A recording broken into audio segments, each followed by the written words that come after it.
We're live. Oh, Okay. hello. Hi everyone. Aidan and Kevin here, and just having like a nice little afternoon, evening. It's not afternoon. Well, it's nighttime here, and it is 2 p.m. Yeah, yeah. It's Okay. the middle of my afternoon here. Oh So my I God, look at that. got my afternoon coffee. I'm ready to Afternoon go. coffee. I have my very fancy. I was like, I need to make myself a seltzer, which means pour it into a glass. And it's great. Wow, okay, people rolling in. Thanks to everyone who is hanging out. We posted on Instagram about like some questions. I have a few, but I feel like this point of like a live is to sort of feel casual and conversational and fits at least in with my ethos of like building community and seeing all the people who come up. So if people, friends have questions, comments, throw them in the comments. And yeah, right before we hopped on, we were talking about OnlyFans Live, which Kevin, you have done. Can you tell me a little bit about that? Yeah, totally. Yeah. So I did my first one, yeah, maybe about a month ago. Okay. Um, and because like I knew that that was an option on the platform to be able to go live. Hey, come here. Hi, My Kevin. my God, this great. is Phoebe. I don't know if you Oh can my see God. Phoebe, but Hi, um, Phoebe. yeah, around this time of day, she knows that like the day's starting to wind down, so she's getting Mhm. like excited to go play in a little bit. I know, a little bit. What But yeah, a- so I was just kind of curious to see what the live was like, and so I didn't announce it or anything. I just kind of just press play. But it was really cool where uh like maybe 5 6 people joined, and then it goes up to like 15 20 at one point. And it was just nice to talk and Yeah. just to have like a very deep conversation. But it was interesting because I was like actively masturbating, and we're talking about like how our days were and emotions, and it was so cool and genuine. I was like, I this is love why that. we do it. This is why we do Yes. this. I really love that. Like, what a cool. Was it you and one person? Oh my God. Hi, Eric. Eric was the host of the only other live I've ever done. Um, Eric, hello. oh yeah, and you were just on his podcast. Look at that. Yeah, yeah. I love when Um, our worlds collide. It makes me so I do happy. too. I also like, I don't know, we were talking earlier today, you and I, just about like how cool the community is. And while I definitely like slam on tech and social media often, like it also is really lovely. Um, Hello, Brian. We're good. Was it just you and one other person on the OnlyFans live, or was there? So it was just me. So I just had my camera, and then folks who were there could like comment, and so Yeah. like we were talking back and forth through the comments. So like they would chat, and then I would just respond live, and then they would chat again. It was Oh really my cool. gosh. Yeah. I think there's a way to invite like multiple performers, Uh-huh. but I'm still like getting the tech side of it figured out. But yeah, neat option to have. I love that. Well, and it leads me into my first question, which is you, in a way that I really admire and learned more about this afternoon when we were chatting earlier, to like, are so good about batching content and you have so much and you're so good about marketing your Substack and your OnlyFans and your Instagram, and it all like feeds in to each other in a way that I find so inspiring because I get so overwhelmed. What's your organization system? Like, what's your secret? Oh, well, thank you. I'm glad I'm glad it reads that way because like behind the Yes. scenes it feels very chaotic sometimes. So in Sure. my head, like the intention that I have with it is I want like everything to kind of flow as a storyline, as if I was like taking a client from the beginning to end of like, okay, like we're starting here with sexual shame, and then we want to end with sexual empowerment. Like, how do we Right. go from point A to point B? So like in my head, that's the pathway that I've like kind of created with all the posts that I make.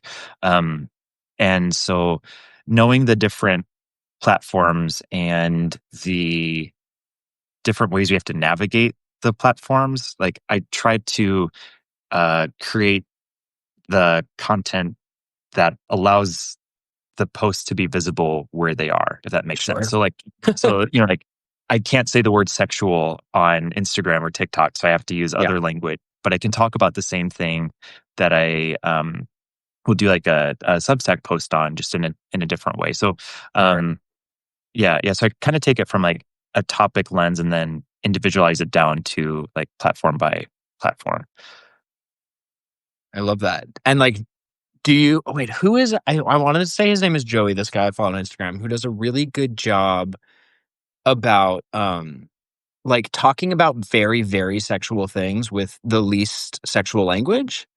And it's Hmm. all super neutral. And like, he talks about like water sports or having sex outside and what all can happen. And I think he also has an OnlyFans and just for fans. And so he even talks about like the navigation there and Hmm. how complex all of the different rules are. Yeah. Yeah. There's are you familiar with Jonah Wheeler? Oh, there it is. It's Um not Joey, it's Jonah. okay, Yes, that's okay, exactly him. yeah. Okay, great. Yeah, like he's somebody like I really look up to there where like Yeah. he is just so creative on how he can walk those lines. It's so Um good. yeah, it's genius. And Yeah. it's like, damn, why didn't I think of that? But it's done so well. And like it just helps me to start thinking of like, oh, there are nuanced ways that we can kind of play with the systems and that Right. we can have fun with it, kind of making the best out of a kind of crappy situation. Right. Yeah, he's a really good one like to look up to for sure. Yes. Hi Alex. Oh my god, so many friends. Thanks everyone for being here. Um, the I really do think like the way that he navigates is really well, but I also think about how you navigate it. And I don't know like what the demographic of our folks are on here, but like can you tell them like a little bit about your story and a little bit how you came to Substack? Yeah. So I came to Substack at the beginning of the year, really randomly. I had so it was like right when the new political administration took over and things like Sure. were going to crap. and and like I literally had the week that that happened, my entire business model just like flipped upside down, because like clients got so scared, and so like I went from feeling, like 6 months to like a year safe to like literally feeling like I would have to like look for a job by the end of the week type of a thing. Right. Like it was really nerve wracking. And those were And so sex coaching clients. yeah. Okay. Yeah, yeah. Mhm. Yeah, and just because like everybody was, we're all just so nervous of like, fuck, like what Yeah. is, you know, our all of our rights and finances and all those things. And so a fellow coach, we're kind of like talking and like, like what are we doing? Like how are you navigating through this? And he was like, have you given Substack a try? And I was like, I've heard about it a little bit. Um and I was like, but I wasn't exposed to it enough. And then I was like, what the hell? Like, I'll just take a look at it. And then, yeah, just started playing around and uh, I don't know. I feel like it's part luck, and Sure. just part like good timing and just kind of stars aligning. But yeah, just these posts started to land, and I think like even techie wise, like the algorithm was really good at that time where like it was reaching the right people, and then people just started to share the posts. Um, yeah, so I'm super grateful. I'm just really grateful for the platform that is here. And yeah, like with the posts that I create and the stuff that I do, like I um just want to help people explore like what a conscious side of their sexuality can be, like whatever that looks like for them. um just helping them to explore new things, to ask new questions, to look at different perspectives of uh what if we looked at sex in a different way or in a new way or in a way that you haven't thought of before, just to help you find what that looks like for you you know Yeah, I love that, and that was gonna be sort of my next question is like, what does I see a lot of your writing, I see a lot of your posts, but like, what does like a coaching session look like, or what is sort of the what what do you love most about it? Oh, I love hearing people's stories. Yeah. Like uh like the human experience is just so fascinating, and like every everybody's story is so powerful, and like it always makes sense. Like that's like the one sentence I just always keep coming back to is like, this makes sense. Like it makes sense why you feel this way, based on what you've been through. And um to me, like it's just such an honor and a privilege for people to feel safe enough to share like their stories with me. And especially when they say things of like, I've been married for 30 years. I've never told my husband this, or like this has been something that I've been holding on to my entire life. Like Yeah. that's just a huge gift. And so, yeah, like when those moments happen, like, um, I, I just, I tap back into like the feeling that I feel they're feeling, so we can kind of be in that shared space. And then, simply then being able to ask questions and make connections for them that they might not have thought of or explored before, and you can just start to see them like, oh, like I never thought of it that way, or that's really interesting, and Hmm. like you just kind of see their worlds expanding. Yeah, it's such a gift, and every Yeah. day is different, every session is different. Um and like it can go from talking about uh, um, uh, how to open up a relationship to, I just cheated on my partner and now I don't know what to tell them, to like, hey, I want to grow my business, to like, I can't get hard. And what does that mean for me? Like all in the same day. Right. And it's like, it's so fun to like, juggle those So many conversations. puzzles. Yeah. Yeah. Well, like sex is so like fascinating. Like again, like I love writing about it because it's like there are so many factors that like really go into how we exist sexually, and yet there's also this pressure that you're like, well, you're just supposed to like feel it, and it's like such a contradiction. Hmm. Um, that I really find fascinating. I'm like, oh, we just Yeah. got a very long I know. question. I was looking at it too. Okay, wait. Pause, everyone, while we read. How to just gonna do as our segments fit. Uh-huh. Oh, yes, yes, yes. Sure. I will Hmm. preface by saying that I maybe am not the most experienced person with this, but um I don't know if Kevin, if you have thoughts on Hmm. the intersection of disability and sex, and I don't know, have you encountered that within your practice? Hmm. Yeah, yeah, totally, totally. Yeah, I that actually brings up a really good point. Something I have to circle back with. A few of my subscribers on OnlyFans have messaged me at different points of like, hey, love the instructional videos that you do, but can you include the subtitles? Oh, Because I'm sure. deaf. That'd be really helpful for me. And so like, yeah, it's 100% an under discussed topic, and even like Right. under, um, uh, not given the visibility that's there, even in porn, even in educational spaces, or like more like coaching spaces too. Right. Um, yeah, yeah, and like the starting to have those deeper conversations and give the spaces to it is so permission granting, which Right. gets to be really powerful. And so like I'd love to keep seeing to like how I can even do better with that, and how like our community can do better on like bridging those gaps too. Right.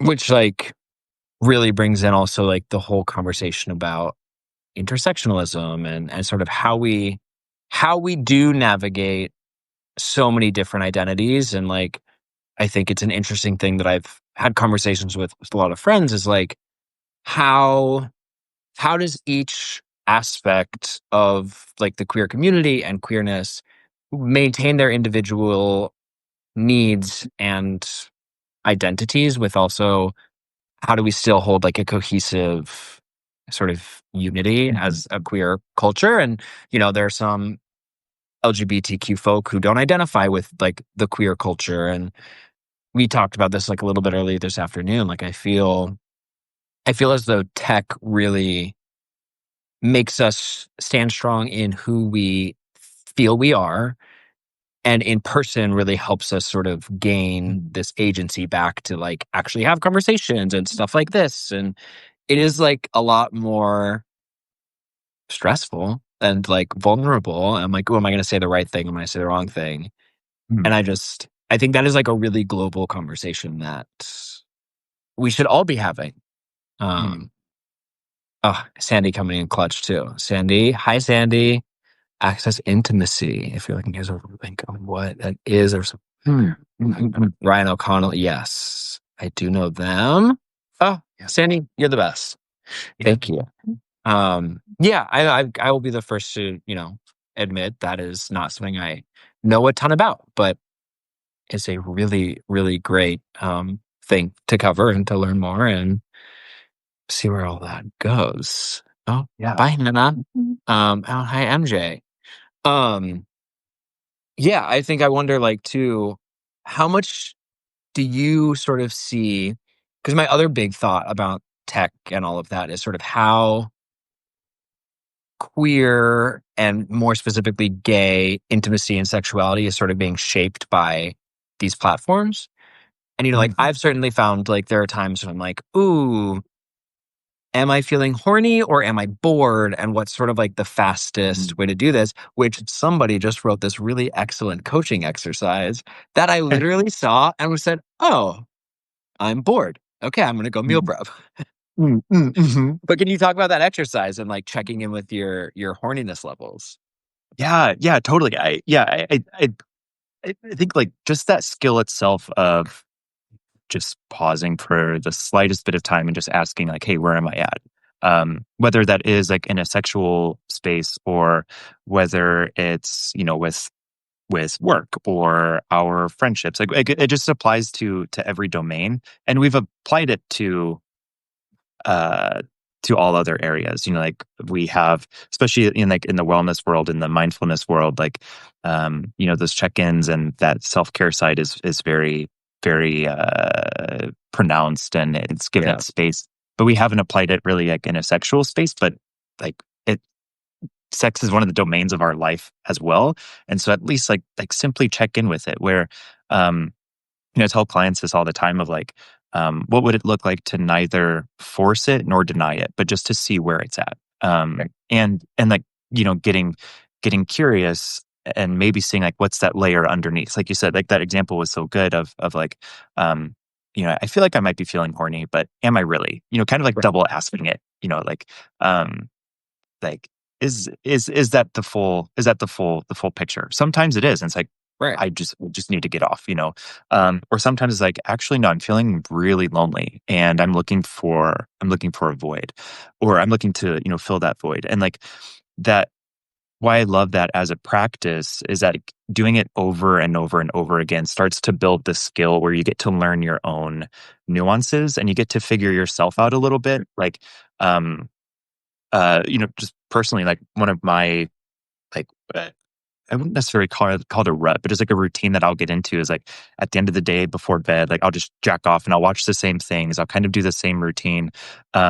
And like it's neither good nor bad nor like right or wrong. It just is what it is. But like, I Right. have to stop and ask like, is why? Just kind of getting curious and like, am I actually horny? Like what, why do I want to do this? And sometimes it's Right. like, oh, like I really just want to go to bed and like this will help me knock out. Or it's like, I'm super fucking stressed and this will be a great stress relief. Or it's like, I just want to feel good. Or there's Yeah. times too where it's like, I, I'm not horny at all. And I just feel like I need to do this because I've done this every night this week so far. So I feel like I need to do it again in the same way. And it's like, no, I can just go to sleep, Pattern. Yeah, yeah, yeah, yeah. So like that check-in it's just really powerful just to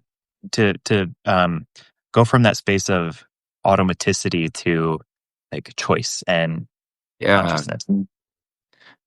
That is, I have so many thoughts. Really quickly, just because someone asked queer, um, they asked if we can explain queer. I personally use queer as sort of like an overarching umbrella term for all people who are not straight, essentially. You know, a lot of LGBTQ plus, and then the acronym continues.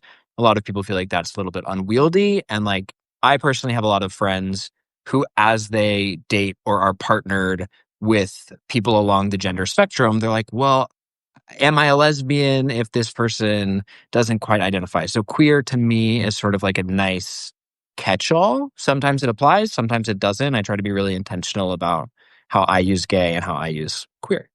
And then I know a lot of people also don't like it, especially folks who grew up like in the 70s and the 80s and 90s when it was very much a slur, don't love reclaiming it. And I think that is also well within everyone's rights. Mhm. Um, okay, but back to automaticity, I have frequently found too that like I love that. And I love, again, hearing that because, you know, I'm like, yes, okay, great. I'm not like the only one where I'll be like, you know, just because it's part of my routine. And, you Mhm. know, Mhm. like I spend most time working from home writing. And so like it becomes also like an outlet if I come up against something hard when I'm writing and I'm like, I don't know how to like untangle this knot right now. And now I'm on Instagram and now I'm flirting with someone on close friends. And I'm like, but that wasn't like that to me. I'm like, that like, it's really sort of taken me out of always like being able to listen to my body. Mhm. Mhm. Mhm. Um, so I'm like, I get why I like, what would you say to someone who's like, I don't know what like the signals are that I'm feeling horny versus like bored or looking for validation? Mm. Mm. Oh, well, yeah, that's a great question. Yeah, I will say like um all of this like inner exploration takes like an inner curiosity. Yeah. Like we have to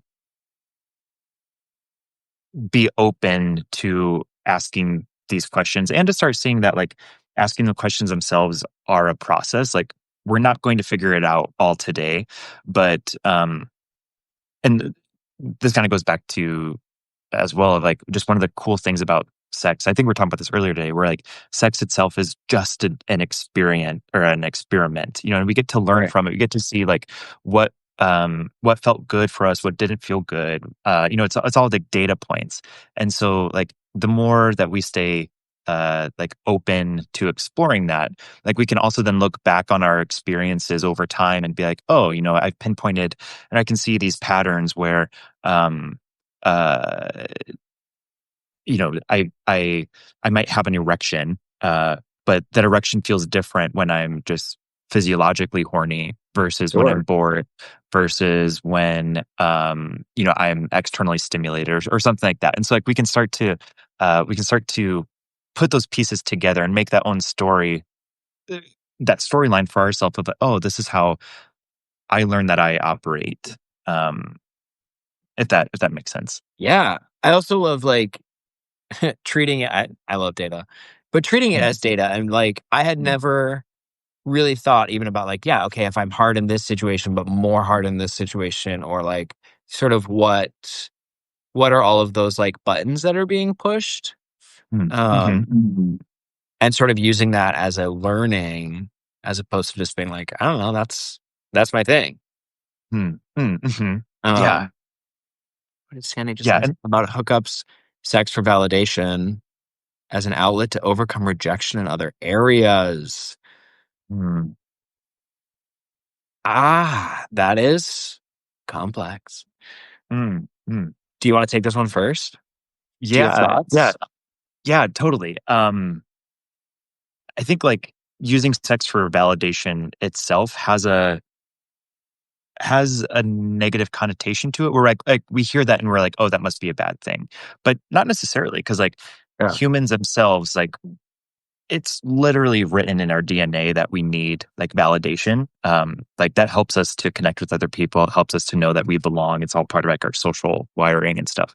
And so, like, we need that internally, but also from other people too.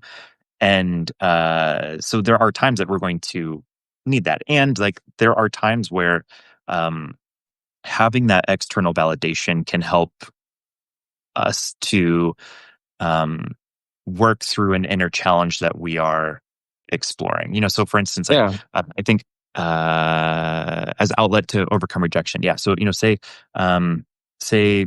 somebody rejected us for how we looked, or something like really shaming. Then if we receive the opposite message from somebody else, like that's going to help pull us into that direction of like, oh, like I maybe this one thing that this one person said isn't the entire truth, or like I don't have to honor this if it's not helpful.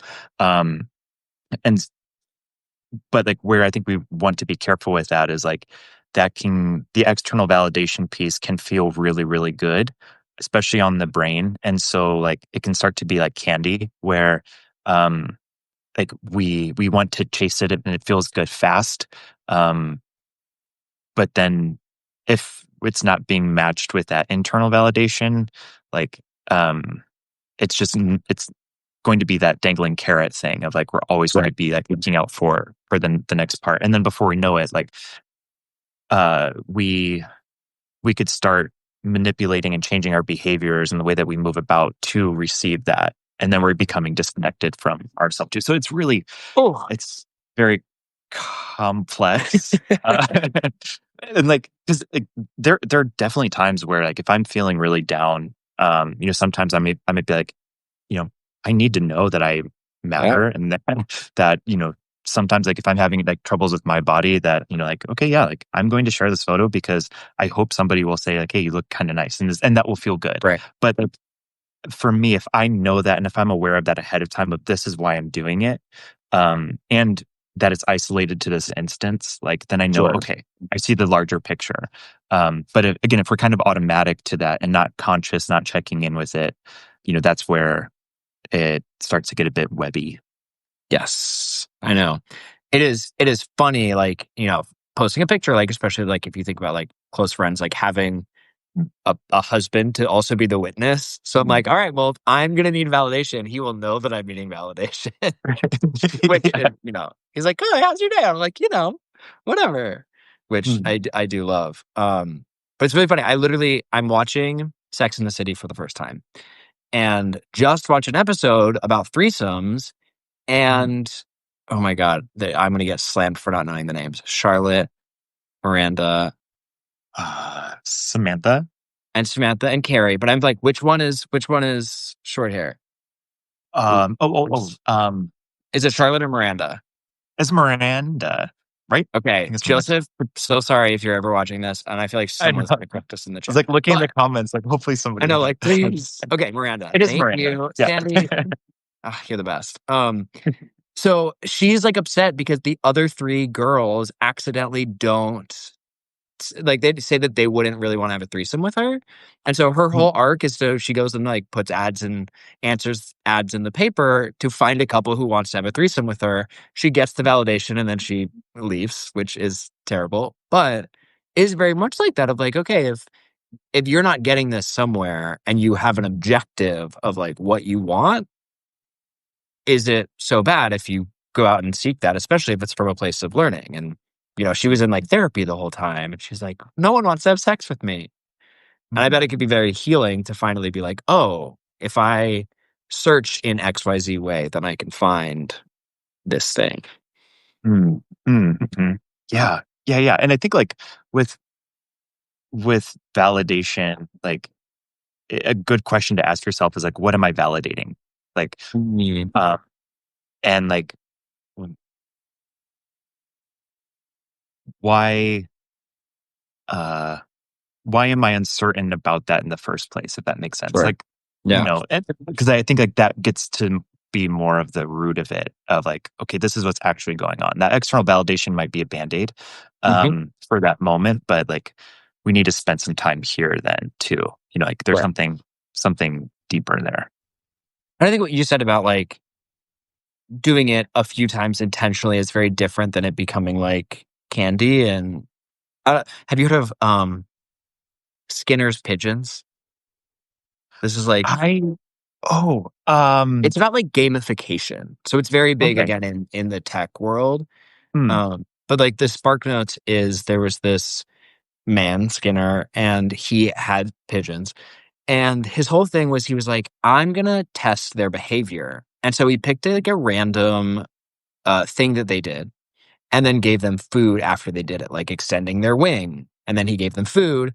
And then after enough times, they started to be like, oh, if I do this, I will get food. And if I do this, I will get food. And they've used this like theory to like teach pigs how to vacuum. Like Mm, all through mhm, arbitrary, he's like, okay, if it's do your wing and then tap your foot. And so like you just really start to learn these behaviors. And all of that theory is like deep, deep, deep in the code of all of our social media. mhm, mhm, But I also hadn't thought about like how separate from social media that can also like exist in sex and how that conditioning of like, okay, if I present this way, that gets me XYZ, which feels good. So then you slowly start to like shift your self away from maybe what is actual and towards what you get rewarded for. mhm. Yeah. Yeah, yeah, yeah, and I think Yeah. that can also show up in, uh, just, like, in the act of sex itself where, like, if where I notice this sometimes is, if I'm with, a partner multiple times and, like, the more times that we have sex, like, the we kind of start to carve out this tunnel of like this is what our sex look like. Like we start Yeah. here, then we go here, then we do this, and then this happens, and that happens. Um, and then Hmm. but like breaking out of that can be kind of hard because that yeah, like that conditioning, it kicks in of Hi, like, Brandon. this is just how it goes. Right. And so like it's just interesting to observe like how the human experience is where we are very behavioral and like our actions just repeated over and over and over again just create these tunnels Right. and like just noticing that gets to be really helpful where it's like okay like um is there more is there a different like can I expand on this And like, does it have to? Because I'm like, on one hand, right I feel like people are super, we love patterns and we love comfort and we love conditioning. But like, of course, that is the overarching narrative too, is like the longer you're with someone, the more your sex life. That I literally was just reading over Mating in Captivity by Esther Perel. mm-hmm. And like, it's that whole thing where it's like, how do you balance mystery and familiarity? Because we do need both of them. Mm-hmm. And so, like, well, what would you say if someone came to you and was like, I feel like I'm in this rut with a sexual partner and I want to shift how we have sex. I want to shake it up, but either don't have like the communication skills or is too scared to. Mm, mhm. Yeah. So like one of the things I often start seeing is that the longer that couples are together and that we're with one another, like the harder it is to have conversations. Um, Mm. like because we know each other so well and like we know that like okay well if we talk about this it's going to probably elicit this response I don't want to hurt their feelings and like I do and know. I then know that so well. yeah, yeah, yeah, same. And like it just gets and then like we get that cold kind of like icy feeling where it's like I really really need to talk to you about this but like and you're physically right here Right. but I feel like you're 1,000 miles away where I can't access like that part of you. And like it just gets to be like so fascinating and so like for for me I love to help kind of explain that and help people to see like oh this doesn't mean anything's wrong. Like this Right. doesn't mean that anything is broken or that y'all are, not relating in the right way. No, like this is just how humans operate. And this is like, you know, relational dynamics, and it can actually be like a really strong indication of like a deep love that's there, because like we've stepped into that familial space where, like we're really caring for each other like family, all that good stuff. But also that's not very sexy and it's not like eliciting the lust of it. Um so I think like that's a really good time where like okay, like let's take some individual time back of like if you were to go back to the heart of who you are as a human as of right now, knowing that like the you that's here now isn't the same version that was the you when y'all met in the beginning. Like who who just to use you as an example, Yeah. like who is this version of Aidan? Like Aidan today in September of 2025, like um, helping you to like ask yourself the questions of, okay, well, like I've always historically liked these things in the bedroom, but is that all? Like, is there more to it? Like helping ourselves to explore our own curiosities, and then Right. bringing that to the and having our partner do the same, then bringing that to the discussion of like, okay, we've our experiences have looked like this so far, but what would it be like for us to maybe start new, or to start fresh, or to do something we haven't done before, or to uh to almost imagine like we were dating again for the very first time, like Right.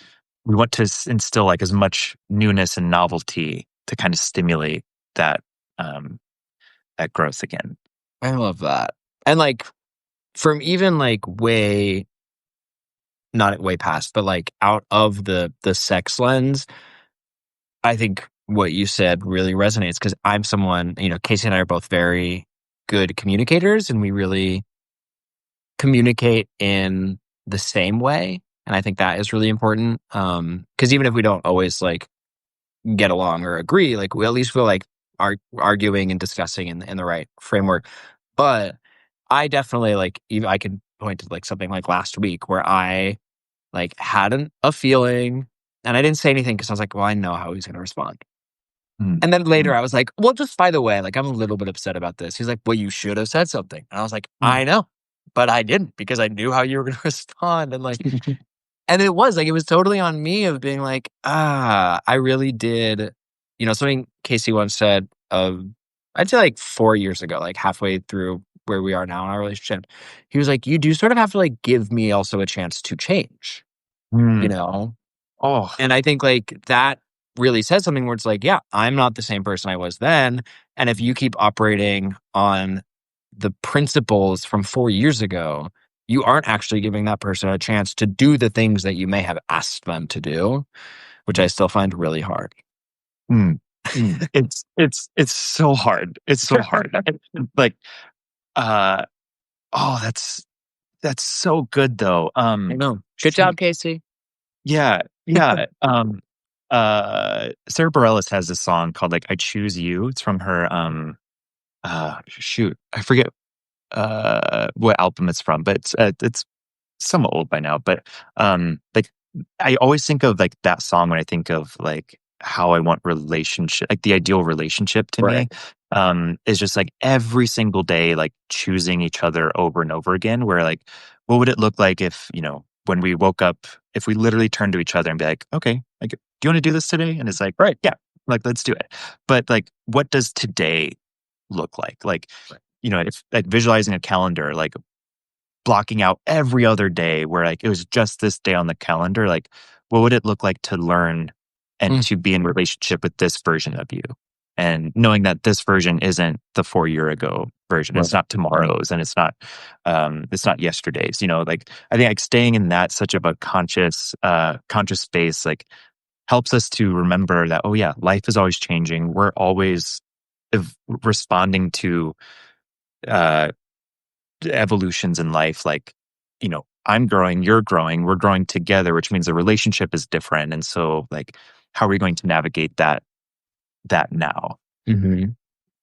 Oh, maybe I do. We have like a dry erase calendar in our kitchen that has become a very lovely check-in every month. So it does like we do like an intention and then we like pick our colors and I'll like do little doodles and then Casey every night will cross off the day, bless some rest. And I wonder if we should add that to our rituals. Mhm. Because I do, I think it is really, really important to remember to like meet the people you are with on the day that you're with them. I think Mm. we carry so much baggage and I think sometimes that can be data and that can help us grow. And I think other times it is very unhelpful, you Yeah. know? And like exploring like where it comes from. Like I was in therapy last week and I had gotten upset about something and brought it up when I really like didn't need to. And my therapist was like, well, why did you do that? Did you want to fight? Did you want to, oh my God, hi, Matt. And I was like, no, I actually just really wanted to figure out why I was upset. But I wanted to do that with Casey, even though like he was the source of it. And so I was like, oh, it's actually not coming from a place of like, why did you make me upset? It's just like, what's happening? I would like to know what's happening. And that was also like very interesting data for me Mm, to be like, oh, mm. it's actually not like about conflict. It's about curiosity. Oh, yeah. Yeah. Yeah, that's good. Rather than that. Um, in a way that I was like, oh, okay. I really enjoy that. Do you see people one on one or just, sorry, do you see people together or just one on one? Both. So Okay. I'll most of the time it's one-on-one. But yeah, I'll have yeah, some partner sessions where both partners are here. Sometimes with thruples, which is really fun. Yeah, it's so cool. And Right. I like whatever is comfortable for everybody, and whatever space helps the individuals plus the unit to have the opportunity to explore what they need to explore. I'm like, heck yeah, Yeah. we'll do it. We'll make it happen. I, when I moved to New York, I started seeing a throuple. And so being able to also just like watch those dynamics was really fascinating to me. Mm. Taught me a lot very quickly about like, oh, look at how specific communication can be, especially when you're balancing three people's emotions. Yeah. You wrote about that. I did for Queer Love Project. Yes. Shout out to Jerry Portwood. That's how I got connected with you. I remember reading that. Um, Uh, yeah, yeah, because you did a guest post with them, right? yes, yes, yes. Yeah. Yeah, yeah. Magic of Substack, bringing people together. It's so good. So good. And Yeah. speaking of, Gabriel was the one who told me about Substack. Oh my Um, gosh. yeah, yeah, Yeah, we amazing. chatted too. Hi, Gabriel. I'd like to hear you think about liberation and empowerment as coping mechanisms when they only work on the personality ego level, but don't help us going deeper into woof. Okay. Ooh, I need to read this again. Yeah, yeah. Liberation and empowerment as a coping mechanism on the personality ego level, but ones that don't help going deeper into the wounding that caused the shame in the first place. Hmm. Mm, mm, mm. Mm. Oh my God, that's also so complex. Yeah, yeah, such a good question. Okay, so ooh, I think, oh, that's so good. And if I'm understanding the question correctly, I'm thinking of like, okay, if we are to, um, uh, working on that self expression, that sexual fulfillment, that sexual empowerment level, um, but if we're not addressing the wound underneath it, then like it it's just built on like false ground, Right. where like it'll be helpful in the beginning, but we're not addressing the same root. So like in essence, like we're just continuing the same problem, even It's like if the why of it, right? yeah, Where it's yeah. like, yeah, I think definitely I just see this happening. Right. Like not to did you read and or see the gay slut era article? That came out I like a month ago. um I think so. Regardless, it like caused a lot of strong feelings, but it essentially was like, are we in our gay slut era? And it really identified Oh, like yes, yes, yes, yes, yes. a very specific subset of like New York sexual drug party culture, which like some people loved it, some people hated it. I think it is a very well written article, and I think it has spawned a lot of very important conversations.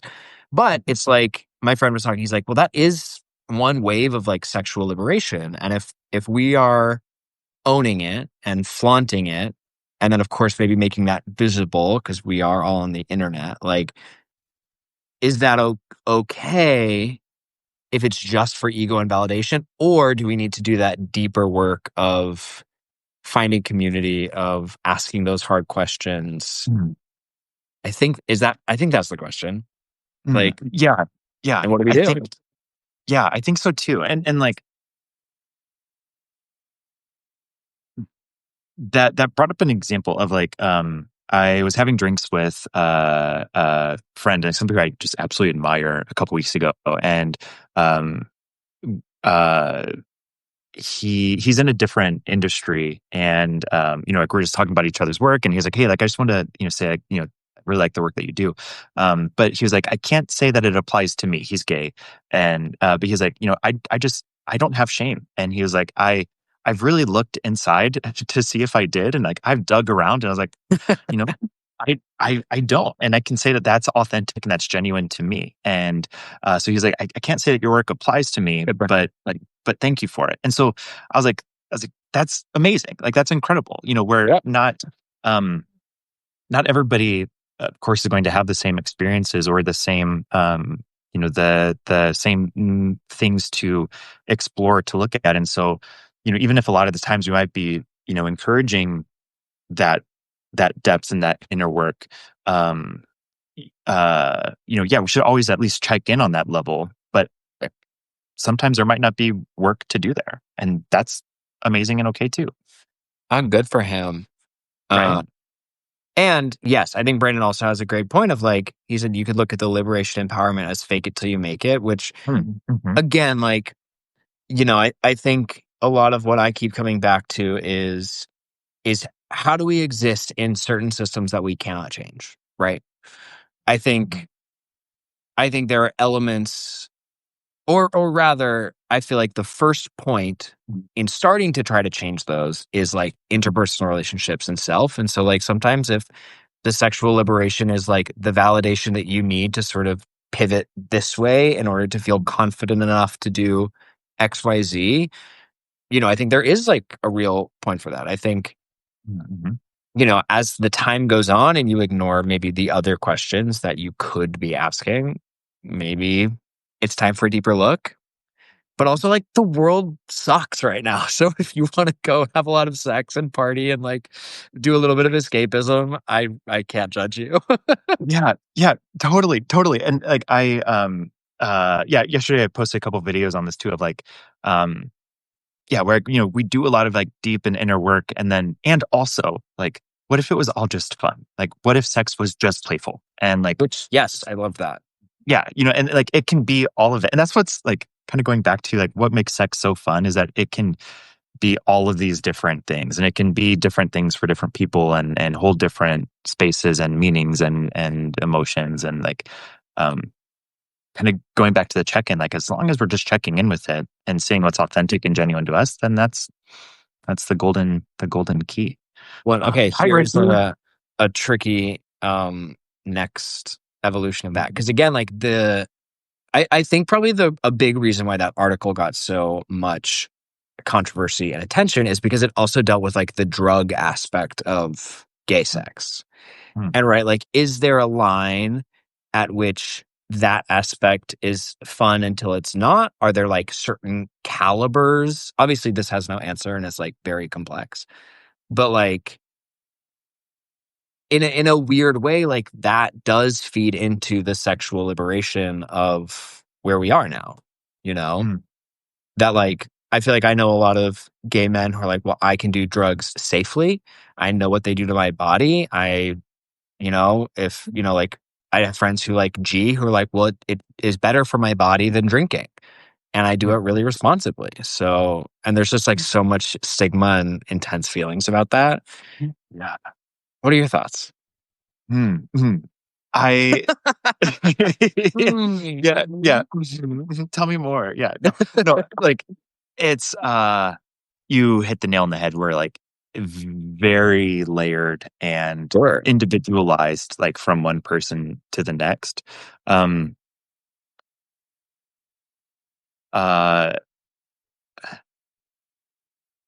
yeah, I think for me, for me personally, like I don't have a whole lot of experience within the substance use side of sex. And I think for me, like it's definitely coming from a place of fear. Like there's True. um there's addiction in my family background. And I before, this coaching work, I was a substance abuse counselor. I worked with families. Like I've seen just a lot of the um for my own personal experience, I have so much more negative data points than positive data points Yeah. that like it just tips that bucket so far. Um, Especially like I and remember growing up in Hawaii, the anti-drug mm, education was so strong. Like there was mhm, yeah, so much hammered home that I'm like, okay, great. yeah, yeah, yeah, and like again for my personal experience of like um, safety is always my number one thing, and Right. like I um I just see the opportunities for unsafety to happen, which makes me like very apprehensive. But at the same time, like I don't want to discount like other people's experiences and how liberation can be included there too. But again, like the um I'm glad to hear that the individual that you were sharing of, has that depth of information on their own Sure. self of, like I have explored this for me. I see how this goes for me. This is my experience. Um, you know, I I've learned like this is my body. This is how I operate. I think like if um any time that patterns arise with substances or um uh lack of choice, like lack of like choosing to do this, or Good. like I'm just stepping into this because everybody else is, or because this is what we do. Like that's where it gets really, we want to pause at that point and be like, okay, um what's occurring, Right. and yeah, seeing what's going on there. It's a Yeah. hard conversation. What are your thoughts? Well, right. I feel like it's when it eclipses the why, right? Mm. Oh, Because I think like so good with words. That was so beautiful. God, if I could only just like Somebody like jot that down. let me just hold on. There's gonna be an article tomorrow.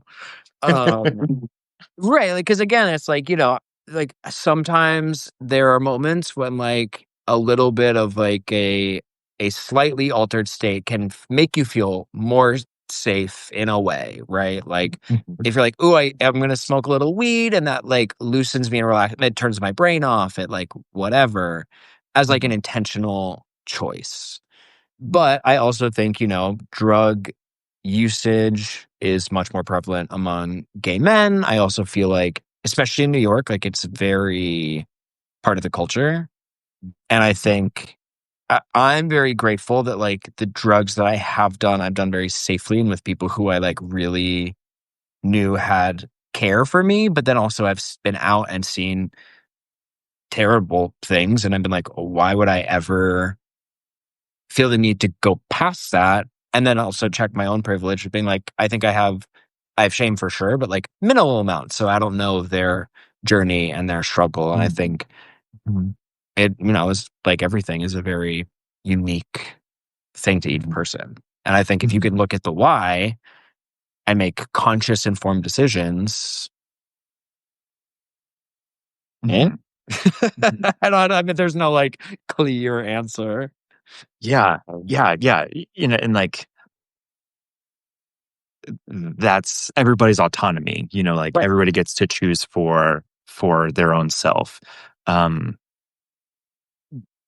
have we made the full informed choice for ourselves? I think Yeah. that's why I like looking at using like let's look at all the pieces of information. But All the even data yeah, even points. yeah, all the data points. Yeah, like even like the why, um, and if you decide for you that this is aligned with where you are today, then yeah, that's for you to decide. Right. Yeah. Ooh, got so Right? intense there. Yeah, And like I as think we we were got some wrapping up, I'm like, good. okay, so now We got some good. I think good stuff. I'm scrolling back too. Yeah, I know. Yeah. I'm so grateful that we've had such an active chat, everyone. Well, this is awesome. Again, like I feel like I am still very new to the world of Substack Live, and this is so lovely. I think um some friends and I were like, we want to like start salons, like old French Parisian salons. I'm like, that is Substack. Substack is very salon-esque. Mm, mm, Um, okay, wait. I have some like rapid fire, like final questions that would be fun. yeah. Yeah. Um, what is your favorite thing you've read recently Ooh. on Substack or Um, books? Either one. ooh, I'm so I float I float around like with the same book a lot of the times. And so I'm reading this one again, You Are a Badass. Oh Um yeah, yeah, yeah. And this is like probably my third or fourth time this year that I'm reading it. And like anytime I kind of feel like I'm in a bit of a slump, like I just need a good little pick me up. It's easy to read, it's funny. right. And yeah, yeah, it gives me the juice that I need to keep going Yes. again. Sandy agrees with the salon, and Sandy and I are planning a salon in real life in New York. So if you're going to be in New York, I say we're very loosely planning, but Sandy, we're going to make it much more firm. Yeah. Um, okay, near and dear to my heart. How was Hawaii today? It's very beautiful. Oh, Yeah, yeah. Sunny. Yeah, things like mid 80s, nice trade winds. Yeah. I'll yes, send you a picture afterward. yes, please do. Okay, and my favorite question, which Gay Buffet originally was pitched as a podcast, and it was going to be called Gay Sandwich. And it stemmed from like structure, but also because my favorite question, which I was asked once by a lady named Jessie, who was a server at the restaurant I was a bouncer at. I was a very bad bouncer. I was like, this is a terrible job for me. But it's my favorite question of all time. And it's, oh my God, right. MJ is also from Hawaii. Um, Oh, amazing. which you both should read. And this is why I know MJ is from Hawaii. Sharks in the Time of Saviors by Kavai Strong Washburn. I read it like, I don't know, 2 weeks ago, right after the wedding. It takes place on Big Island, on Oahu, Portland, and like is beautiful writing and also just like a really cool magical realism exploration of Hawaii and Hawaiian culture and Oh, reality. Yeah, it's 10 out of 10. Okay, but my question. If you were a sandwich, what kind of sandwich would you be? ooh, barbecue pork. And why? I I'm trying to find a deep answer here. This is so surface level. Like I love it. I love barbecue pork. It's just like anything barbecue is like my favorite flavor. But then like Okay. my grandma used to make like these shredded pork sandwiches, and like anytime like that's like just like my comfort food. I think of being back on the farm and like after a long day, like coming back in and like just having those sandwiches ready. And so like that's definitely where my heart is still at Well, a lot of the times. And so yeah, it'd be a shredded pulled pork sandwich. I love that. What a perfect answer. And now I'm starving. You're right. Oh, all right. Well, Kevin, thank you so much. This was so fun. This was so much fun. No, thank Yeah. you. We should keep doing this. This is I awesome. This is my plan for the fall is to Love it. really sort of walk the walk on community and connection and really nurture these spaces feel really lovely. And beyond just getting a chance to chat with you, I feel like I've gotten closer to all of the people who have been on the chat with us. And yeah, that feels really special. As our world crumbles apart, I feel like this is a really good way to stay connected. So thanks Good, for good being on adventure. this Thank adventure. you. Thank you. This Yeah. was amazing. Enjoy your walk and send me a picture. Yes, I will for sure. Bye, everyone. Bye, guys.